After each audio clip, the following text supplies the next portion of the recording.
ariko inshuro imwe dushyinguye Theogene ejo bundi umuntu akaba agiye ajyanye indabo kumva reka tugitoga nko kurangiza ikiriyo kuko uriya mudamu ntago azahora ajyayo kamembe azahora ajyayo buri kwezi azahora ajyayo buri mwaka yes urabyumva kandi nta kintu wakora ngo ubuze umuntu kwibuka uwe ntabwo bishoboka imyaka ibaye 29 sibyo jenoside yakorewe abatutsi ikozwe mu Rwanda dupfusha abatutsi bene wacu abanyarwanda inshuti zacu abavandimwe bari mu nzibutso zitandukanye Intarama hariya Murambi Gikongoro hano ku Gisozi mu Bisesero ahantu henshi Ikabwayi hepfo hariya urahareba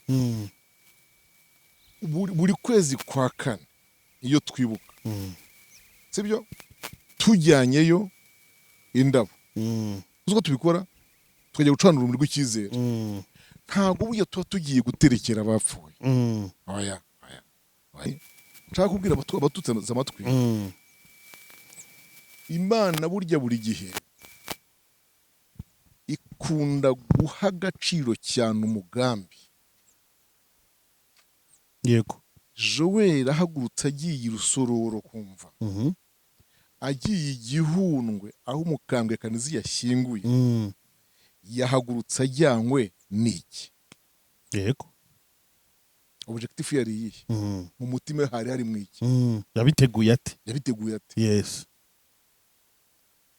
uretse gusa kujya kumva nyakwigendera akaba yajyanye indabo gusa akazishyirayo nta kindi yaragambiriye yego ntacyo yamushyiriye cyo kunywa ngo abisukeho kuko kubaterekera abyumvise yego nta myambaro yamushyiriye ngo yirambike avuye ati ya myambaro iracyahari ntacyo kurya azi yakundaga yamushyiriye mfite guterekera ihagarariye izindi zaguye ku rugamba siko bigenda yego nibyo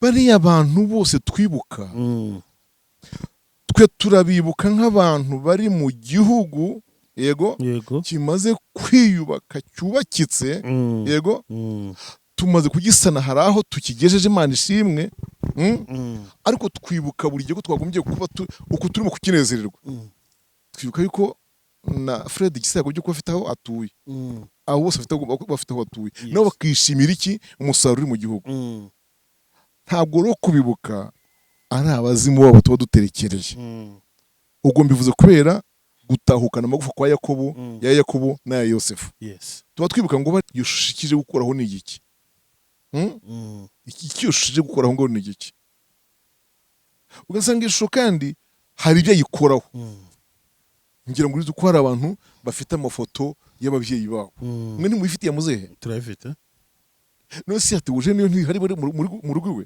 imwe bari bafite gutya bamujyana imbere bamutwara imbere iyo foto kuyimanika hariya ntacyo bitwaye icyagira icyo gitwara inshuti bakunzi ba Iyobokamana TV turabasuje mu izina rya Yesu Kristo ni kwa kundi mumenyere ko tugira gutya tukazana abantu batandukanye maze tukabasha kuganira nabo tuba tuganira ku bintu bitandukanye cyane cyane ibyo muba mwadutumye ibyo abantu bataba basobanukiwe nubwo umwuka wera ari we usobanurira abantu ibintu cyane ariko burya akoresha abantu niyo mpamvu dutumira abantu rero batandukanye bafite icyo babiziho icyo babitubwiraho mu mpuguro zitandukanye tukabasha kuganira nabo niyo mpamvu tuzanye rero uyu mukozi w'Imana kugira ngo tuganire ni munyemerere dutangire tumusuhuza tumuhereze ikaze ku Iyobokamana TV Pastor mwiriwe neza kandi muraho murakomeye muraho neza Yesu ashimwe Yesu nahimbazwe cyane amakuru nimeza turashima Imana wow tuguhaye ikaze kandi twishimiye kubakira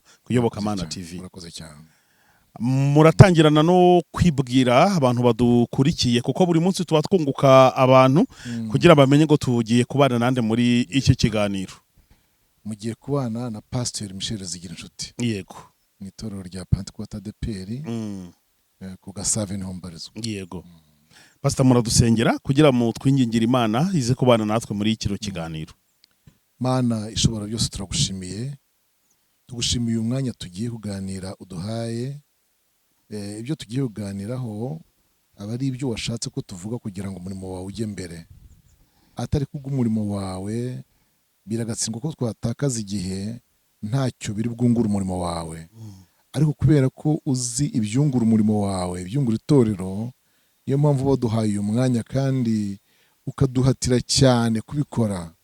Tubikora rero tubikunze, niyo mpamvu tugusabye ngo uherekeze ibiganiro tugiye kuganira, amagambo yose tuganirira ahangaha umwuka wera yayobore kugira ngo byungure benshi.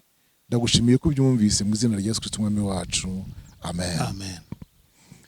Yego, tubahaye ikaze rero n'abandi bantu bose badukurikiye, abari mu ntara y'amajyepfo n'amajyaruguru, iburengerazuba ndetse n'iburasirazuba, mu mujyi wa Kigali no mu bihugu duturanye ndetse n'ibyakure, muri diaspora, muri Canada, muri Amerika, muri Australia ndetse no ku mugabane wa Aziya no ku mugabane w'i Burayi. Mwese turavuze ngo Imana nigikomeza guhira imirimo y'amaboko yanyu. Wowe ureba ikiganiro nk'iki ngiki ukaba ubabaye, ni wizere yuko Imana yagiye yibuka abandi kabatabara, nawe izakugirira neza, kuko yivugiye ko naho yababa umuntu itabikora iteka igeraho ikamugirira ibambe. Naho rero uri mu bihe byawe byiza by'ibyishimo, warasubijwe, amasezerano Imana yaguhaye yarasohoye, ujye ukunda gutabara abantu bababaye, kuko wa muririmbyi yararimbye ngo abajyana na Yesu gutabara abandi nibo bajya bagabana ku mugisha w'Imana. Turi kumwe n'uyu mushumba kugira ngo tuganire, tugiye kuganira cyane cyane turaganira mu isi y'umwuka. Hari ibintu abakristo benshi cyane bibaza cyangwa bari kwibaza muri iyi minsi bitewe n'ibiba byabaye nyine bigira imbarutso, ubundi abantu bakabivugaho. Pastor, dufite ikibazo gikomeye cyangwa abakristo bashaka kumenya ikijyanye umuntu wapfuye, ese aba umuzimu ryari cyangwa aba umuzimu? Umuzimu ni umuntu wapfuye adakijijwe, n'ukijijwe aba umuzimu. Ese kujya kumwibuka, hari umumama, wenda reka ntanga urwo rugero kuko niho byaturutse cyane niho byahereye. Umumama mu minsi yashize Pastor Nyakwigendera Theogene yarapfuye, amaze kwitaba Imana, nyine araherekezwa, arashyingurwa. Noneho mama Pasteur apanga umuhango wo kujya kumwibuka. Agezeyo aharira amarira menshi, yavuga amagambo menshi, nyine asa amarangamutima aramuganza. Ahashyinguye kumva kuri abantu bajya gushyira indabo kumva, ariko umuntu akaba yatwarwa n'amarangamutima akahavugira amagambo akomeye, asa n'uganira cyangwa n'ubwira umuntu we yabuze. Ibyo nuko ibya mama Pasteur ari byo byabaye, hari kamera bikajya hanze, ariko mu by'ukuri abantu benshi sivuga ngo barabikora, nanjye ndishyiramo, turabikora nk'abakristo.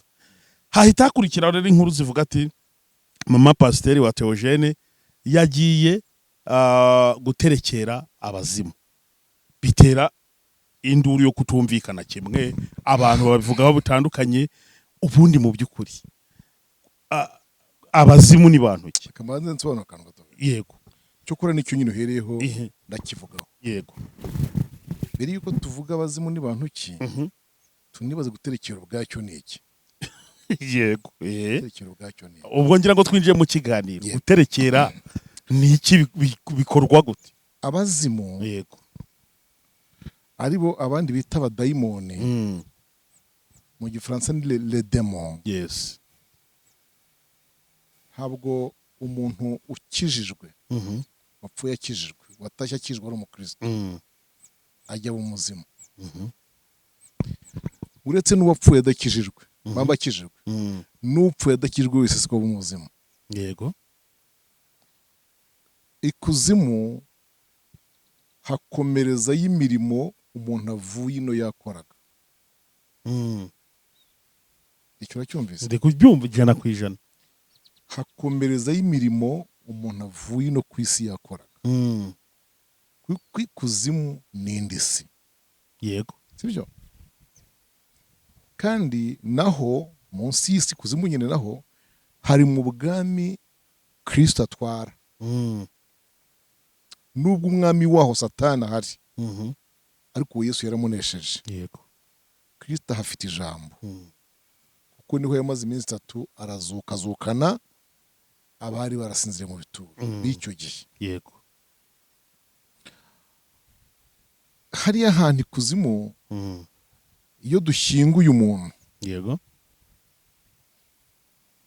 umwuka we n'ibyo yakoraga nijya akomerezayo, kuko numva ko abajya bajyayo ngo basanga hari akitivite nk'iziri n'aha ku isi ku butaka. Rero kugira ngo umuntu apfa nagerayo abe umuzimu biba bitewe n'ibyo yakoranaga na Satani mbere y'uko vino. Yego, nizo akitivite zikomeza zikomeza zizamuka ikuzimu zizinaha. Ibyo kandi byakingurirwa n'umuntu bitewe n'uko yakoranaga nabyo, cyangwa byakingirwa n'umuntu bitewe n'ukuntu yabyangaga. yego, Umwana w'Imana, umukristo nyawe, ntabwo bizamuka bimushaka, urabyumva? Iyo bize bimushaka bari bitera nk'uko byamutera n'ubundi na nyakwigendera akiri ku isi ari muzima. yego, Bivuga ngo uburyo uwizera yizeraga, uburyo uwizera yarabanye n'ikuzimu cyangwa se yarabanye na nyakwigendera witabye Imana, nibyo bituma iyo communication cyangwa se iyo relationship ikomeza ye n'uwagiye. Noneho guterekera ubwabyo bikaba kubyibuka, urabyumva? Kubyibuka no kugira ibikorwa bikoraho. Muri ibyo bikorwa harimo kugira ibyo umuntu atanga. Icyo ni kimwe, urabyumva? Kimwe atanga nk'ibitambo n'urugero, cyangwa kugira ibintu umuntu ahavugira. yego, Hamwe n'ikintu cy'umusangiro. Umuterekero wose utabaye muri ibyo bintu nta muterekero urimo. kugira Ibyo umuntu atanga, Yego. atanga kuri uwo munsi, kugira umusangiro uhabera, urabyumva? No kugira ibintu bamurika. yego, Ibyo bitabaye uwo muhango nta muhango wo guterekera wabayemo. Ikindi nshaka kubwira abatutse amatwi, Imana burya buri gihe ikunda guha agaciro cyane umugambi. yego, Joel ahagurutse agiye i Rusororo, kumva agiye Igihundwe aho umukambwe Kanizi yashyinguye, yahagurutse ajyanywe n'iki? yego, Objectif yari iyihe? Mu mutima we hari harimo iki? yabiteguye ate? Yabiteguye ate? Yes, Uretse gusa kujya kumva ya nyakwigendera, akaba yajyanye y'indabo gusa akazishyirayo. Nta kindi yaragambiriye. yego, Ntacyo yamushyiriye cyo kunywa ngo abisukeho, kuko niko baterekeraga.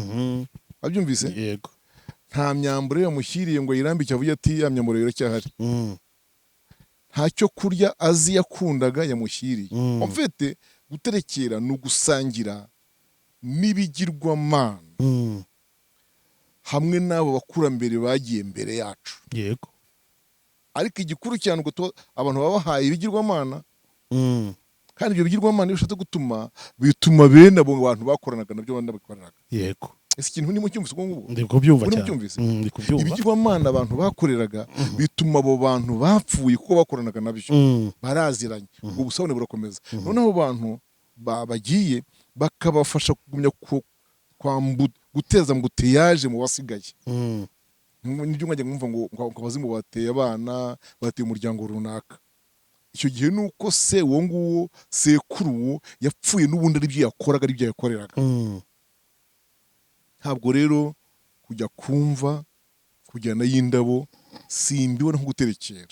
Dore igihe byakwitwa guterekera, n'abantu bose banteze amatwi babyumve, ni igihe byagumya gukorwa, bikazahora bikorwa, bikazahora bikorwa. Kandi icyo gihe uko bikozwe bakagira ibintu runaka by'imihango runaka bakorerayo. Yego. Noneho nta muhango wundi ukorwayo, nta muhango wundi ukorwayo. Aho icyo nafasha abakristo, nanjye urumva ndimo, kuko nanjye narapfushije kandi nzongera mpfushe n'ikindi, ni ukubikora mu minsi yagenwe yo kwibuka. Kuko isomye igitabo cyo gutegeka kwa kabiri mu gice cya 34, usanga nyuma y'urupfu rwa Mose hari iminsi yashize yo kumurira no kumwibuka. Iyo minsi yabayeho, sibyo 30. Yego. Nyuma y'urupfu rwa Rebeka, pardon, rwa Sara, kuko bya Sara yaguye ahantu bita i Makipela. Hanyuma Aburahamu agura imvu, sibyo, aramushyingura habayeho iminsi yo kumuririra. Rero iyo minsi ijya ibaho, ariko simvuga ngo wenda ngo n'ubundi ndababwira mutajya bakora, n'ubundi iyo minsi ibaho kandi ikagera ikarangira, ntabwo abantu bahora bajyayo. Buriya rero hari ikintu cyakomera kikaba kibi, ni igihe umuntu yafata abana n'abazavuka nyuma n'abuzukuru akavuga ngo abujyanye kumva ngo kubera akasekuru. Urumva iyo nyito, urumva iyo nyito ubwayo byaba byazambye kubereka sekuru. Yego, kuko sekuru nta kiryamye hariya kuba murika. Yego. Ariko inshuro imwe dushyinguye Theogene ejo bundi, umuntu akaba agiye ajyanye indabo kumva, reka tubyitoga nko kurangiza ikiriyo, kuko uriya mudamu ntabwo azahora ajyayo kameme, azahora ajyayo buri kwezi, azahora ajyayo buri mwaka. Yes, barabyumva. Kandi nta kintu wakora ngo ubuze umuntu kwibuka uwe, ntabwo bishoboka. Imyaka ibaye 29, sibyo? Jenoside yakorewe Abatutsi ikozwe mu Rwanda, dupfusha abatutsi bene wacu, abanyarwanda inshuti zacu, abavandimwe, bari mu nzibutso zitandukanye, Intarama, hariya i Murambi, Gikongoro, hano ku Gisozi, mu Bisesero, ahantu henshi, i Kabgayi hepfo hariya urahareba. Buri kwezi kwa kane iyo twibuka, sibyo, tujyanyeyo indabo. Uko tubikora tukajya gucana urumuri rw'icyizere, ntabwo burya tuba tugiye guterekera abapfuye. Oya. Nkuko nabivuze ntangira, Imana ireba objective, intego y'ugiye niyi. Yego, tugiye kwibuka kugira ngo ibyo twabonye byabaye bitazongera kubaho. Iyo tugiye tuvuga ngo ntibizongere kubaho, never again, nuko tuvuga, tugashyira indabo tugataha. Tuba tugiye guterekera. Bishoboka. Uko rero tubikora mu kwezi kwa kane, uzi ko n'igihe tubikora mu kwa karindwi, kuko uzi ko muri kino gihe habaho gahunda bitewe n'abantu abarokotse jenoside, inshuti zabo, uko babiteguye. Uziko bitegurwa mu minsi 100 duhereye ku itariki ya 7 z'ukwezi kwa kane, bikamara iminsi 100. Iminsi 100 igeze ryari? Igeze mu kwa karindwi. Uko tugiye kwibuka abacu. Yego. Uwo si umuterekero. Yes. None se pastor, ababizamuye bahereye ku magambo mama pasiteri yahavugiye. Yaravuze nyine, yararize, aravuga ati hari umushinga wasize, ati ndakubwira ko twawuta nyine amarangamutima aramuganza, nyine asa n'uganira nk'uri kuganira n'umuntu uhari. Ariko ibyo Jowe, reka ngufashe n'abo bantu. Yego. Wenda bagize ikibazo kuri iyo mvugo. Ku cyumweru ejo, hajya n'ejo bundi, n'ubundi twari twashyinguye umugabo umwe wahariya Kicukiro. Yego. Sibyo? Umugabo yaguye mu Bubiligi, i Bruxelles. Yego. Muramburaza ugiye no ku gatandatu, hamara iminsi hakorwa inama, anteroma nyirizina yabaye ku cyumweru. Amaze ibyumweru birapfuye. Iyo umugore we yavugaga, wumvaga yadresa amagambo ye ku mugabo we. Icyo nicyo urabyumva. Yego, ntangiye kubusobanura. Abana be bose uko ari bane baravuze ukumva barabwira papa we. Yego. Abantu bose bafashe ijambo, n'imfubyi yareze, ngo hagati runaka, uragiye ariko imirimo yawe iracyasigaye, iracyahari, izasigara ikora, izasigara ivuga. We ntabwo hari tukubona physically, ariko imirimo yawe isigaye ivuga. Ikintu ntabwo ari guterekera. Yego. Impamvu gutekereza impamvu yariyo, ikiri mu mutima urimo kubivuga, intego irimo kumutera kuvuga niyi. Ntabwo arimo kumubwira ngo ujye ugaruka udusure, uzurebe ko abana bakuze,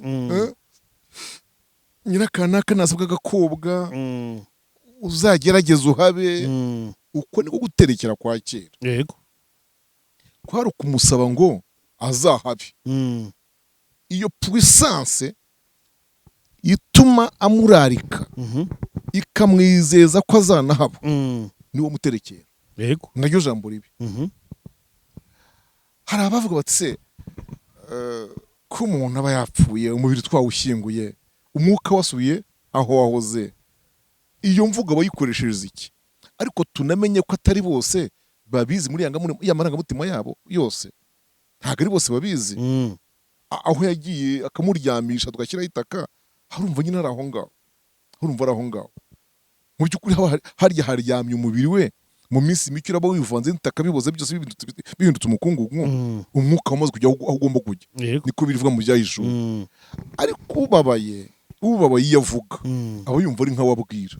Yego aba yumva ari ni nabyo baba mu rusengero. Kandi buriya siko bizahora Jowe, ntabwo ariko bizahora. Uriya mushiki wacu hazagira hakomere ibitigeze bikomere. Abavuga gutyo ntabwo bazi ibyo bita intambwe 5, 5 step, intambwe 5 uwahuye n'ikibazo agomba kunyuramo. Yego, muri psychology agira guhungabana, babyumva neza. Umva ibisenya kabisenya, ruma kabiruma, mena kabimena, ariko akazagira umwanya wo kwigenda yiyakira, yiyubaka, agaruka mu buzima busanzwe. Ntabwo uriya mudamu azahora ajyayo, ntabwo azahora ajyayo. Ikindi kandi ntabwo azahora avuga kuriya. Igihe kizagera yumva akwiye kubaka ubuzima bukurikiyeho, ubwo Imana izamwubakira tutazi. Wabyumvise neza? Yego. Imana ishimwe ko atamusize ku gasozi adakodesha. Aza kunyerera abana bazakura.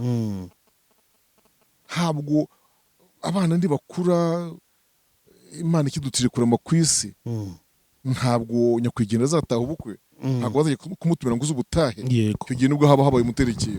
Ariko ubu ngubu abantu bagifite imvamutima, amarangamutima y'umubabaro, ntabwo umuntu yahita ajija completement aca urubanza ngo abantu baterekereye. Urumva hari ikintu abantu bakomeje kuvugaho bamwe cyatumye bavuga bati none se niba ibyo bintu byitwa guterekera, ati n'umurambo ntiwari ukwiye kunyura mu rusengero, niba ari uguterekera. Kuko dufata umuntu wapfuye akanyura mu rusengero, bagacuranga, bakavuga amagambo, kavuga ati ya mishinga usize n'ukuri turakubwira ko tuzayisukura. Ya magambo wagiye utubwira ati urugero, mu minsi yashize twagiye kwibuka umubyeyi yahashyinguye. Yego. Tugezeyo yakundaga kutubwira ngo tuzasubiremo indirimbo yitwa Inanga Zizacurangwa. Yego. Akina ari wakundaga abaririmbyi, kano karirimbo nkazakaririmbye mu buryo bugezweho bw'iki gihe.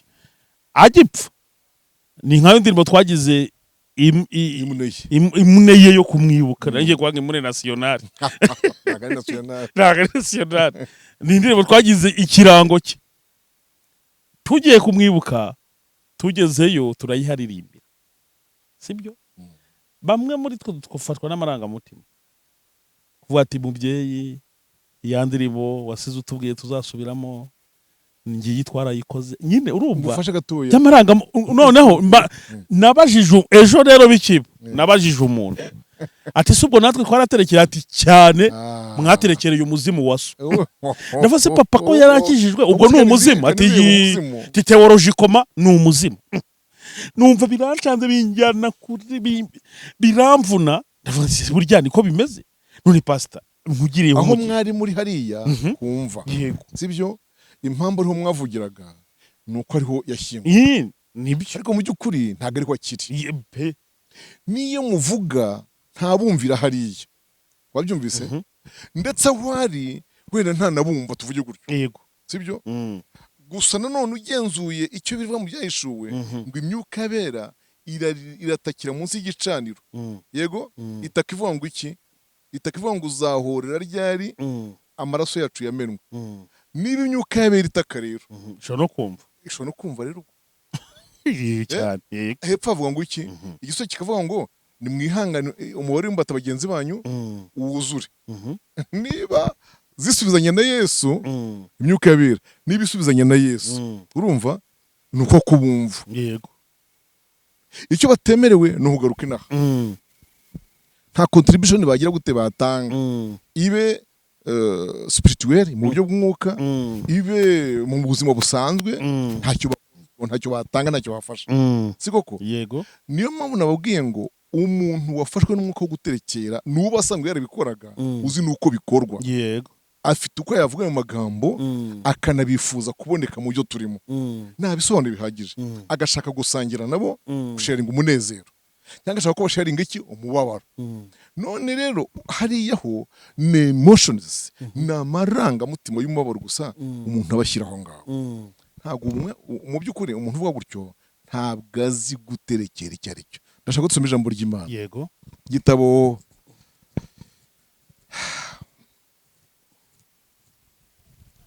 cy'Abami ba kabiri,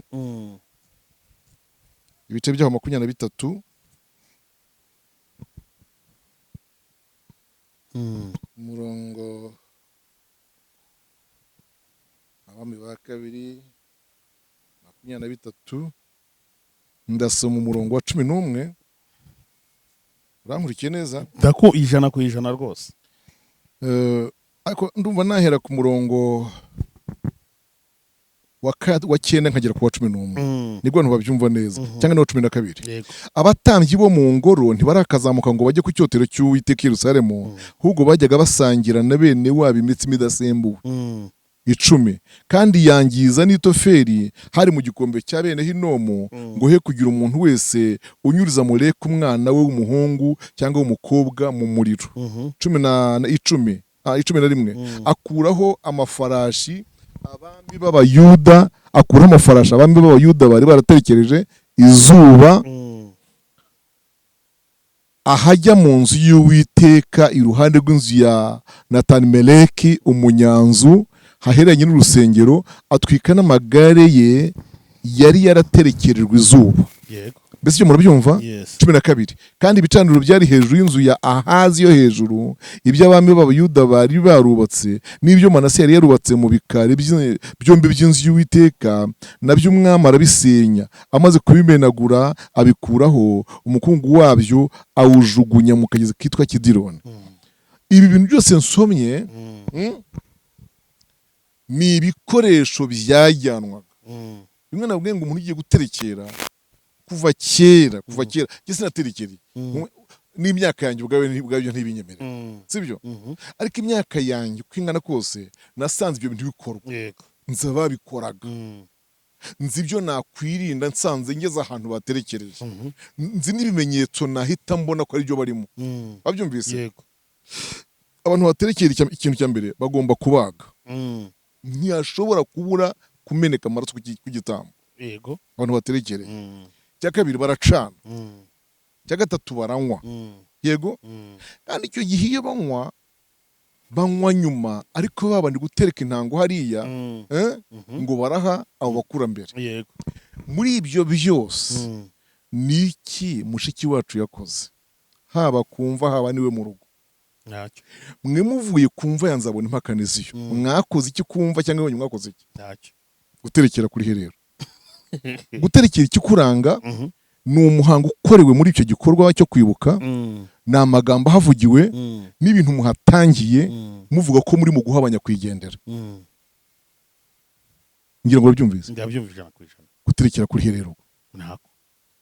Nsubiremo, sabe bene data bapfushije vuba, bapfushije kera, abazapfusha vuba ngaha, kuko Imana iracyasarura abantu bayo cyane. Habaho iminsi yo kwibuka birayemera, ariko iyo minsi irangiye abantu bakomeza ubuzima busanzwe, kuko Imana ifite ubundi buzima yubakira abantu basigaye. Izo mfubyi, uwo mupfakazi, ifite ubundi buzima yubaka. Ntabwo rero bahora bajyayo. Kuko wabonye abadamu bagiye bapfakara, Imana ikagira igihe nyuma y'imyaka 7, 10, ukabona Imana irabashumbushije botse izindi ngo. Ntabwo wabonye ntabuze? Barahari benshi. Mbwira, ubwo se wabyuka iruhande rw'umugabo wawe ugufashe neza, uramubyarira umuhekeye, so ubukwe ariho na nyoko bukwe cyangwa nta nabari ufite baramu bawe, ugasubira kumva ya nyakwigendera wa mbere wa kera, byakomeretse umutima wo gushatse. Yego. Niyo mpamvu Imana navuze ngo nibatuze nibareke umuntu w'Imana yakoze ibyo agomba gukora muri ino minsi yo kuririra mwene data. Yego. Yo kuririra nyakwigendera. Ariko ntabwo ariko bizahora. Ntabwo azahora ajyayo. hari imyaka izagera Imana ihindura ibintu, ihindura amateka. Yesu adufashe cyane. Yego. Ngira ngo byumvikana cyane. Njyewe nta n'ibibazo byinshi cyane ndibuze kubaza kuri iyo ngingo. Kubera ko uburyo muri kubisobanura ni ukuri pe. Abantu benshi nanjye ndi gusubizwa ko nanjye nanagize ikibazo. Bamwe nabonye batuka amatorero, bayatuka. Nyine bapanga abapasiteri banza kutubwiza ukuri. Ati ibyo bintu ntabwo twari tuzi ko ari uguterekera abazimu. Ati kubera barabishe nyine birasakuza ariko hari akantu uvuze mu kanya. Muri 2013 we bizamuka bishyira na 17 itorero ryicara hasi ryiga ku kintu cyo kutajya gusezerera abantu mu rusengero. Gushyingura mu rusengero. Oya, gusezerera mu rusengero. Gusezerera umuntu wa nyakwigendera mu rusengero. Yego kuri abantu nyuzo murambo. Mbwire ko icyo kintu utakibuka. Mu rusengero. Ntakigeze kubaho. Ndabyibuka. Yarasakuje. Ndashaka kubwira ko muzi impamvu uwo mwanzuro utafashe. Kandi cyari cyavuzweho. Kiranzurwa ko bishobotse nta muntu wakongera kujya gusezererwa mu rusengero. Uzi impamvu? Nuko hari harimo iyo myumvire ivuga ko kujyana umukristo mu rusengero asezerererwemo ngo ari abadayimoni, ngo ari nko guterekera kujyana umuzimu mu rusengero akavugwaho. Reka mbabwire, niwo munsi mukuru wa nyuma umuntu agira cyo kora atabona. Munsi mukuru wa mbere umuntu agira ntawumenye ni uwo kuvuka. Nta muntu ugira uruhare mu kuvuka. N'ibyo byishimo nta byishimamo. Naho avukira ntahitamo. No mu mateka azajya yandika azajya avuga ngo njya numva ko bambwira ko navukiye aha naha.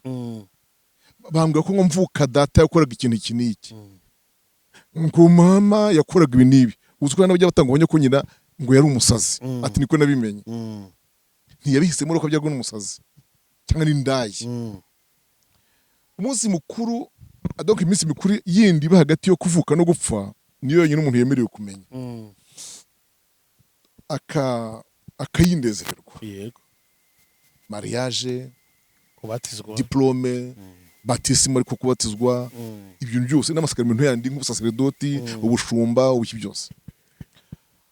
Ariko uriya munsi mukuru wa nyuma nawo umuntu yemerewe kuwukorerwa. Yego? Malgré nubwo ari inconscient. Nubwo atawuzi. Ariko yemererwa kuwukorerwa. Yemerewe kuwukorerwa biri biblique. Okay. Biri biblique nababwiye ngo guhera kuri Sara kwa Abraham. Ubwo mpamvu mpereye aho ngaho singi wabo kwa Tera, singi hirya kwa Banowa, sibyo? Nuko bampereye kuri witwa sekuruza w'abizera. Nyirakuruza w'abizera yarabikorewe. Rebeka afuye agira ate? Arabikorerwa. Aburahamu yitabye Imana, Isaka barabikorera. Reka nkubwire. Twinjiye mu itangiro mu gice cya 50. Ubwo ndashaka kujya gusoma. Abanyumva bazajya byusomera. Yego. Tukareba amabwiriza Yakobo yahaye abana be. Atarapfa. Yego. Yaravuze ati ndimo ndumva iminsi yanjye igenda ishira. Yes. Ndamutse mfuye none cyangwa mfuye ejo. Nkagwa hano muri Egiputa. Yego? Yego. Ndabizi ko Uwiteka atazabura gusohoza isezerano yabasezeranyije no kujya i Kanani. Amagufwa yanjye muzaye gute? Muzayajyane i Kanani nagiye guserebura kugaruka mu gihugu cy'isezerano. Ubwo si Yakobo? Yosefu niyo kurikiye agapfa nawe. Nawe yaguye muri Egiputa. Yego. Aravuga ati mva nanjye amagufwa yanjye muzayafate muyajyane mu gihugu cy'i Kanani. Ese bivuze iki pasta? Ubu bahetse aya magufwa barahetse abazimu. Nicyo umuntu yakwibaza. Ubu se barimo bayajyana i Kanani barimo baterekera ugira ngo no. Ahubwo no kumemorizinga, no kwibuka kwari ukwibuka ko nubwo Yakobo yaguye muri Egiputa. Yego? Yego. Yosefu akagwa muri Egiputa. Ariko bagiye badatashye Kanani ariko nabo barayishakaga, nabo bari bayikunze, nabo barayivunikiye, iryo sezerano bari baryicaranye. Babyumvise neza? Iyo turimo twibuka mu kwezi kwa kane twibuka jenoside yakorewe abatutsi, sibyo? Ariko haba mu kwezi kwa kane ku itariki ya 4 tukibuka intwari. Siko bigenda? Iyo twibuka intwari rero twibuka Fred Gisa Rwigema, sibyo? Tukibuka Leta Bayingana, Babonye Nyezi n'abandi.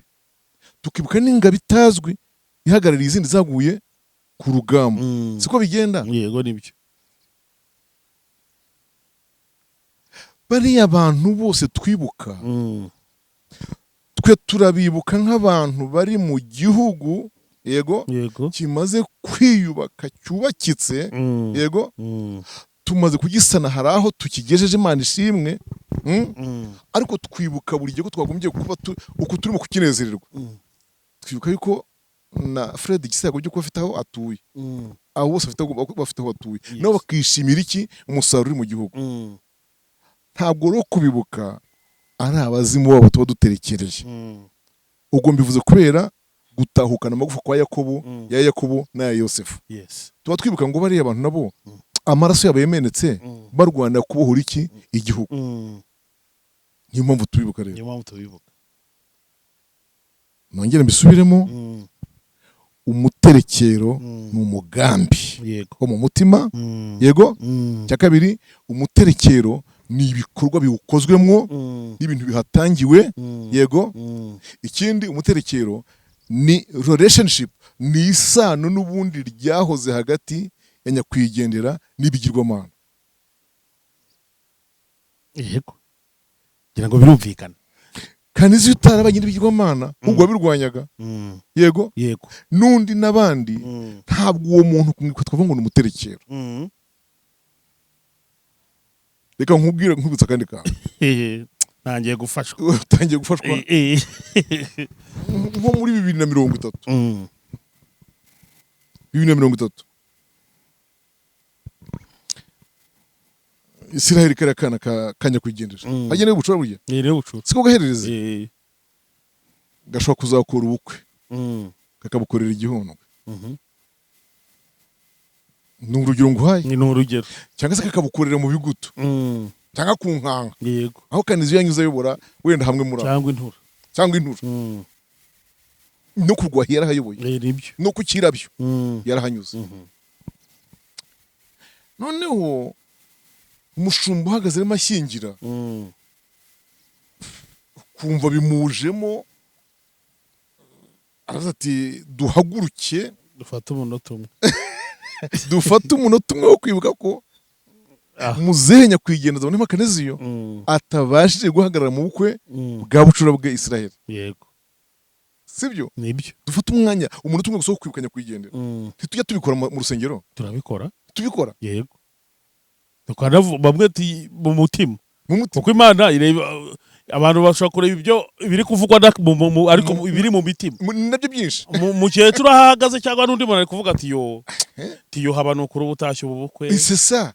Nyene gutyo. Ubwo no guterekera koko pastor. Ntabwo ari guterekera.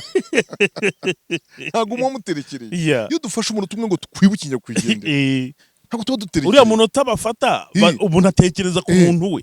Dushobora kufatira mu rusengero, dushobora kufatira muri reception y'ubukwe mu Kisharagati hari hirya muri aya masare dukodesha. Twawufatira hano hari hose. En fait, wenda ijambo ntabwo ndibugirikarukeho. Umuterekero ni umugambi waduteye gukora ikintu, yego, ibikorwa tuhakoreye, babyumvise, ibintu dutanze by'ibiribwa n'ibinyobwa ngo dusukude usangira n'umuntu kandi atakiriho, ni wo muterekero. Icyanyuma gikomeye nkomeje kurenzaho ni ukuba uwo twibuka yari afitanye isano n'ibyirwamana, yarakoranaga nabyo cyangwa yarabikoreraga. Niko tuba duterekereye. Kansome ijambo ry'Imana kuko iyo dusomye ijambo ry'Imana abantu barushaho kubyumva. Urwandiko rwa mbere Pawulo yandikiye Abakorinto, urwandiko rwa mbere Pawulo yandikiye Abakorinto igice cyaho cya 8, ariko muhakurikire neza kugira ngo bimwe mu byo mwibaza mujye mu byanditsemo.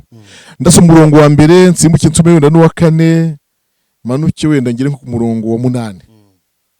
umurongo wa mbere uvuga ngo ibyerekeye ku byaterekerejwe ibishushanyo bisengwa turabizi kuko twese twahawe ubwenge butera kwihimbaza ariko urukundo rurakomeza. Kane, nuko rero ibyerekeye ku byo kurya byaterekerejwe ibishushanyo bisengwa tuzi yuko igishushanyo aho ntumve neza tuzi yuko igishushanyo ari ntacyo ari cyo mu isi. Ndasubiramo, tuzi ko igishushanyo ari ntacyo ari cyo mu isi, yego, kandi yuko ari nta mana yindi iriho keretse imana imwe. Gatanu, nubwo hariho ibindi byitwa imana ari byo mu ijuru cyangwa mu isi, nk'uko hariho imana nyinshi n'abami benshi, yego, ariko kuri twe hariho imana imwe ariyo data wa twese ikomokwaho na byose, ariyo natwe dukesha byose, kandi hariho umwami umwe ari we Yesu Kristo ubeshaho byose, natwe akatubeshaho.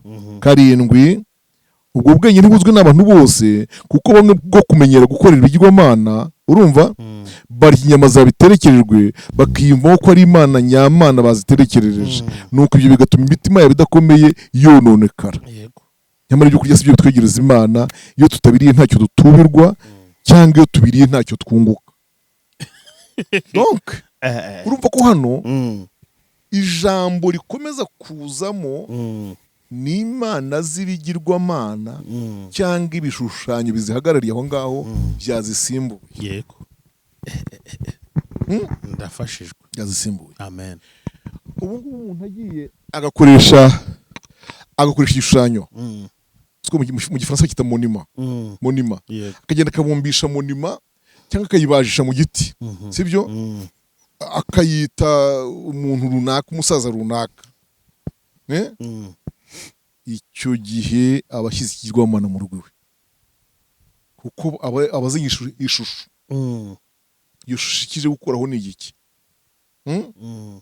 Iyo shusho ije gukoraho ngo ni igiki? Ugasanga ishusho kandi hari ibyo ayikoraho. Ngira ngo urizi ko hari abantu bafite amafoto y'ababyeyi babo. Mwe ntimubifitiye muzehe? Turabifite. None se yatuje niyo ntihari mu rugo iwe? Imwe bari bafite gutya bamujyana imbere, bamutwara imbere. Iyo foto kuyimanika hariya ntacyo bitwaye. Icyagira icyo gitwara ni intego umugore we n'abana bagira yo kujya bayirikira hariya, bakagira amagambo bayibwira, bakagira ibintu bayikoraho. Urabyumva? Yego. Bakayisukaho nk'akaji bazi yakundaga, bakayirambika akaburusheti imbere bazi yakundaga, automatically uterekera kwa kwabaye. Yego. Ariko kujya kumva tukibuka umuntu, tugahaguruka mu rusengero tukifata umuntu tumwe kwibuka umuntu, ntabwo ari umuterekero. Yego. Nakoze cyane. Pastor, ngira ngo ni ibintu byumvikana cyane. Hari ikindi kibazo kuri icyo cyo kuri ibingi bariko ibi n'ubundi ntabwo biri kure, ariko kuva mu by'abazimu, yego, ahubwo nge gutangwaho igitambo. Ibyo se ko none bisobanuye ku kiganiro natanze ku minsi yashize. Warabisobanuye? Bisobanuye mu kiganiro natanze kuri Zaburi. Naragisobanuye. Ariko nibyo nagisobanurira ndanagishaka ndatangaho igitambo, ariko nawe ugwimbajije sinabura kubikubwira. Wenda hari abatakurikiye biriya bazakurikira ibiriya. Yego. Gutangwaho igitambo, d'abord twibaze ngo ninde ugiye kugitanga?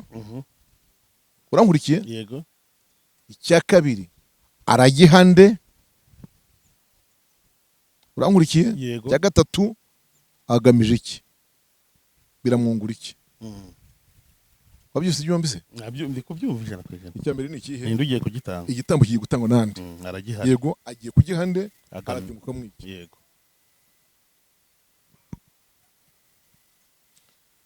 Abantu batanga ibitambo ubwo mbise muri rusange, muri rwinshi, in general, umuntu ugitanga bafite uwakimutumye agishyiriye.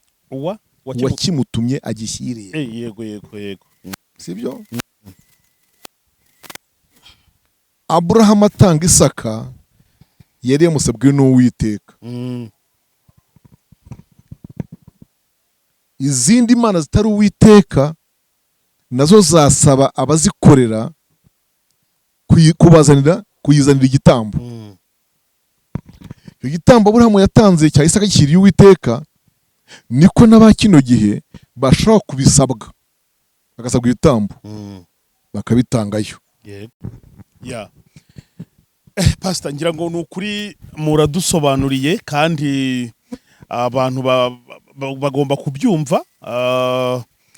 Ngira ngo mwagiye mwifashishwa n'ibyanditswe byera, ni amahirwe cyane iyo umuntu ari muri mwihame nyine rya teoloji, nabyo birafasha. Ibyo nkoresha ngiye buri gihe ni ikintu cyiza cyane kabisa, kandi turanyuzwe rwose, turanyuzwe. Tureka tubashimire kuba mwaduhaye uyu mwanya. Hariho umurongo umwe mukatugana. Yego, hari umurongo numva nabaha nanone. Yego, nicyo ngiye kubaza ati niki kindi mwumva mwabwira abantu mu gice cya 10 mu gice cya 10 cyane mu Bakorinto ba mbere. Yego, umurongo waho wa 19 kugera 22. Katubasome twumva ikintu bavuga. Aravuze ngo duhere ku wa 18, sibyo? Mureba Abisiraheli bo ku mubiri, mbese abarya igitambo ntibaba basangiye n'igicaniro? Icyo mvuze ni iki? Boshye ibyaterekerejwe ibishushanyo ari ikintu, cyangwa ko igishushanyo ubwacyo ari ikintu? Reka da, ahubwo mvuze yuko ibyo abapagani baterekereza, yego, babiterekereza abadayimoni, babitekereza abadayimoni batabitura Imana. Nanjye sinshaka ko musangira n'abadayimoni. Ntibishoboka ko munywera ku gikombe cy'umwami wacu kandi ngo munywere ku gikombe cy'abadayimoni. Ntimushobora gusangira ibyo ku meza y'umwami wacu n'ibyo ku meza y'abadayimoni. Urumva icyo tuvuga ngaha ni ibintu biterekerezwa abadayimoni. Iyo hagize ibyo bashyira abadayimoni, yego, baba bishyiriye abadayimoni n'ibigirwamana, ntabwo ari Imana yo mu ijuru. Yego, ndacyakunda kugira ngo numvishe abantu ko umuntu wagiye kumva kwibukuwe ku rwibutso, kwibukuwe uwo si umuterekero, kuko nta gikorwa kindi gikorerwayo. Noneho nusimbuka ukajya ku murongo wa 27 wa kino gice niho dusoreza. Aravuga ngo umuntu wo mu batizera nabararika namwe mugashaka kugenda, icyo bazabahereza cyose mujye mukirya ari nta ubajije kubw'umutima uhana. Ariko nihagira umuntu ubabwira ati icyo cyaraterekerejwe, ntimukakirye ku bw'ubu bivuze no ku bw'uwo mutima uhana. 29, icyo akora umutima mvuze si uwawe, ahubwo ni uwo wa wundi. Niki cyatuma umudendezo mfite uhinyurwa n'umutima uhana wundi? Nuko rero niba njya nshima, niki gituma ngayirwa ibyo nshimira? Ahangaha ni wa mutima uhana w'umuntu ukubwiye ngo ibyo urimo kurya byaterekerejwe n'umwuka wera. Atabivuze nta mutima wakurega, kuko nta muntu ubikubwiye. Aha kandi impamvu nkavuzeho, dufite abantu bakijya iwabo, aho twita mu cyaro cy'iwabo, kandi bafite ababyeyi badakijijwe, cyangwa bashiki cyangwa barumuna babo badakijijwe, cyangwa abanyirasingi cyangwa abasekuru badakijijwe. Umuntu yahagurutse yasuye famiye ye iwabo, yego, aragenda asanga nta kindi kintu cyahabaye, nta wundi muhango rwose runaka. Benze ibitoki, hari umutobe, bamuzaniye akaneke, ati mu izina rya Yesu. Bamuzaniye amata y'inka, ati kwa Jenera Yesu, kuko azi yuko wenda hari impango runaka bajya bakora ko badakijijwe. Ariko se ibintu byaho byose uyu munsi babikoresheje, bya biryo byaho burya byandura iyo babiterekereje ibigirwamana. Niko bimeze. Umutobe waho, umuvure waho, umutsima waho, ubushera bwaho, ikigage cyaho byandurwa nuko byaterekerejwe. Ariko iyo muhango utabaye aba ari ibiryo nk'ibindi biryo byose. Yego, Yesu adufashe cyane. Yego, ibi mbivugiye iki bene data? Nanone usanga hari abakristo bagiye kuzacika iwabo, ugasanga habaye ubukwe ntabutahe, ngo nuko ibyo ntibajya babikora. Mu butware umukristo yahawe na Kristo, no kuba umukristo yarabahowe arimo imbaraga z'Imana, ntagira ataha ubukwe, nihagira ikindi bakora nyuma yabwo yirinde, ariko yatashye ubukwe. Ntagende nagerayo abere maso ubugingo ariko yikogirwa ko ari umwe mu muryango. Nasure sekuru na nyirakuru bakiriho cyane, abaganiriza ijambo ry'Imana basengere. Naho rero kuba abantu babacikaho burundu nazo ubwazo si imbuto, ntabwo ari imbuto mu by'ukuri. Nyamara kandi tubereye imbuto hari igihe twabahindura mu izina rya Yesu. ngira ngo umuntu azahinduka kugeza ubu ngubu n'uwapfuye adahindutse, ariko ukiriho aracyari umukandida kuba yakizwa. ngira ngo ni ibintu byumvikana cyane. Ni kuri iyo nama cyangwa ni kuri uyu mwanzuro mwiza pastor adukoreye dusoreje kino kiganiro. Reka tumushimire, mwakoze kuba mwaduhaye uyu mwanya wanyu mu kuganiriza. Mwatangiye mudusengera n'ubundi muradusengera. Ushaka nimero ya pastor kugira ibyo yamubaza arayitubwira, ariko irabiranditse ku kiganiro. Yego, nimero yo ni 0788 47 00 65. Yego, kadusenge Imana. Mana, turagushimiye mu izina rya Yesu Kristo, tugushimiye uyu mwanya waduhaye ngo tuganire iki kiganiro. Ikifuzo cyacu nuko umwuka wera yaherekeza aya magambo, abantu bagasobanukirwa, bakava mu gihirahiro, bakava mu rungabangabo, bakamenya ukuri kw'ijambo ryawe. Mu by'ukuri guterekera gutyo gusobanura mu buryo bw'abadayimoni, mu buryo bwa Bibiliya, kandi no kwibuka kukagira icyo gusobanura, kwibuka ku ukwaku, guterekera kukaba ukwaku. Ufasha abantu kugira ngo bave mu rungabangabo, basobanukirwe, kandi zikomfuri zo mu mitima nazo uzimaremo, kugira ngo ntuhagarire mu byizerwa neza. Hari igihe Satani yazana akantu nk'aka ngaka kugira ngo abantu bahungabane, imitima yabo yumve ibaye coupable, Satani yiciriho urubanza, noneho bareke ubucuti bwawe nabo, bakuveho bihebye, bumva barabaye ibicibwa ku Mana yabo. Uyu mwuka rero udufasha kugira ngo ijambo ryawe riwusenye, ryubake ukuri kw'ijambo ryawe. Ndagushimiye ko byumvise mu izina rya Yesu Kristo umwami wacu. Amen. Amen.